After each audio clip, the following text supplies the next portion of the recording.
Hello friends, आज मैं आपके सामने वीर ज़ारा मूवी की स्टोरी बताने वाली हूँ। मूवी शुरू होती है पाकिस्तान के लाहौर से, जहाँ पर पाकिस्तान सरकार भारतीय कैदियों से जुड़े अनसुलझे मामलों को समीक्षा करने का फैसला लेती है।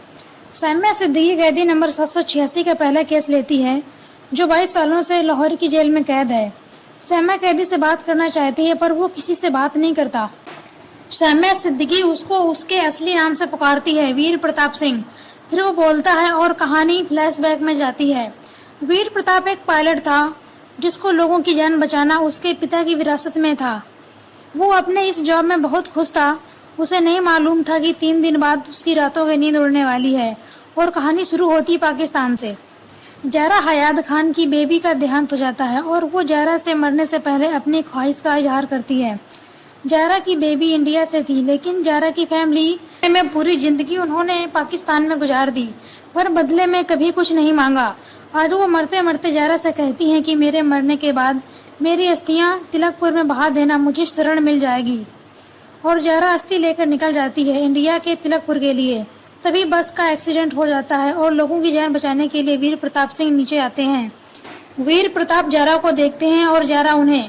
वो ऊपर की ओर फ्लाइट में जाने लगते हैं तो ज़ारा का अस्थि भरा हुआ बैग नीचे गिर जाता है, जिसे नीचे लेने के लिए ज़ारा जोर जोर से चिल्लाने लगती है और वीर प्रताप गुस्से में उसे बैग देता है और ज़ारा को एक बैग के लिए डांटता है। जब ज़ारा उसे बताती है कि वह बैग उसके लिए कितना जरूरी है, तो वीर को अफसोस होता है, मैंने कुछ ज्यादा ही डांट दिया।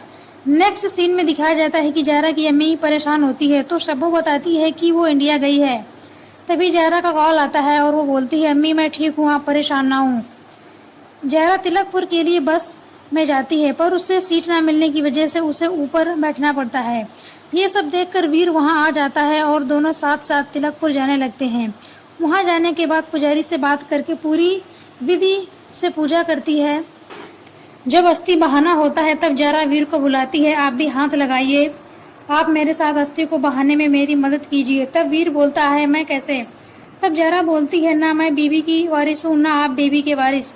यहाँ तक आने में आपने मेरी बहुत मदद की है। अगर आप ना होते तो मैं शायद बीवी की अस्थि को लेकर यहाँ तक नहीं आ पाती। तो आप तभी बीवी के साथ मेरा ही जैसा रिश्ता बन गया है, तो प्लीज आप भी आइए, दोनों मिलकर बहा देते हैं। ज़ारा कहती है, आपने मेरी बहुत मदद की, बताइए मैं आपके लिए क्या कर सकती हूँ। तो वीर कहता है कि प्लीज कुछ ना कहिए। वीर उससे एक दिन मांग बैठता है और कहता है, मैं चाहता हूँ आपको मैं अपने लोगों में मिलाऊं, अपने गांव दिखाऊं।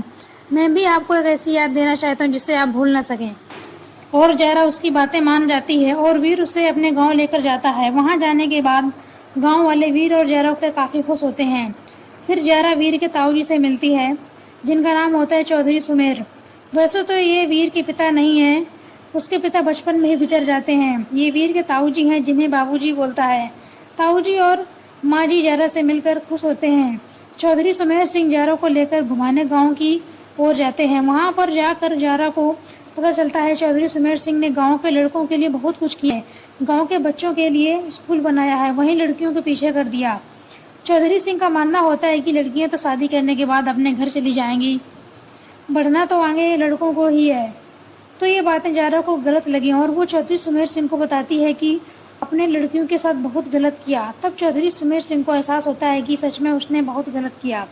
और अगले दिन लोहरी का समय होता है। चौधरी सुमेर सिंह जहाँ पर लड़कों के लिए क्रिकेट का पिच बनाने का सोचा था, वहाँ पर लड़कियों के लिए स्कूल बनाने का फैसला करता है और स्कूल का पहला ईंट ज़ारा को रखने के लिए बोलते हैं। यह सुनकर सारी लड़कियाँ और खुश हो जाती हैं।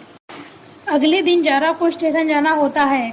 चौधरी सुमेर सिंह वीर को बुलाते हैं और बोलते हैं, ज़ारा बहुत अच्छी लड़की है, मैं ज़ारा को अपनी बहू बनाना चाहता हूँ, तुम कहो तो मैं ज़ारा से बात कर लेता हूँ। तो वीर मना कर देता है और कहता है, मैं रास्ते में जाते हुए ज़ारा से बात कर लूँगा। और दोनों स्टेशन की ओर निकल जाते हैं। स्टेशन की तरफ जाते हुए ज़ारा के पैर में चोट लग जाती है और ज़ारा का पायल टूट जाता है और वीर उस पायल को अपनी जेब में रख लेता है। जैसे ही स्टेशन पहुंचते हैं तो सामने से एक शख्स को आता हुआ देखकर ज़ारा रुक जाती है। जब वो शख्स पास आता है तो ज़ारा बताती है, ये मेरे होने वाले मंगेतर हैं। ये सुनकर वीर को बहुत तकलीफ होती है और वीर बोलता है, आपने बहुत बड़ी गलती कर दी मुझे ये बात ना बताकर। ज़ारा मैं बहुत ही सीधा साधा आदमी हूँ, ज़ारा मैं सीधी बात करता हूँ और सीधी बात समझता हूँ। बाबूजी की बातों में अगर थोड़ा टेढ़ा सोचने लगा। पूरा रास्ता मैं यही सोचता रहा कि किस तरह से आपको रोक लूँ, यहाँ से जाने ना दूं। मैं आपसे कह दूं कि आप मुझे बहुत अच्छी लगती हैं और अगर मैं भी आपको ठीक ठाक लगता हूँ तो हम दोनों शादी कर लें। इन्हीं पिछली 2 दिन की तरह जिंदगी हंसते खेलते कट जाएगी। ये ऊपर वाला भी अजीब है। पूरा रास्ता मेरा हौसला बढ़ाता रहा और यहाँ पहुँचते ही कहानी ही बदल डाली। अब मैं आपसे ये कह रहा हूँ, प्लीज आप गलत ना समझिएगा।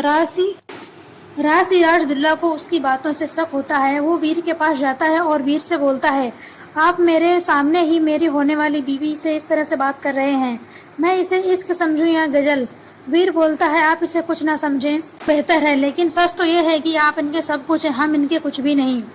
और फिर कहानी वापस आती है लाहौर जेल में, जहाँ सैम्या के मिलने का टाइम खत्म हो जाता है। सैम्या अगले दिन वापस आती है और बोलती है, ये कहानी स्टेशन पर ही खत्म हो गई। फिर वीर बोलता है, अभी तो यह सिर्फ वीर की मोहब्बत थी, जरा की मोहब्बत तो अभी शुरू भी नहीं हुई थी, यह कहानी स्टेशन पर तो खत्म हो ही नहीं सकती थी। फिर कहानी फ्लैशबैक में जाती है। एक तरफ जारा के निकाह का टाइम करीब आता है।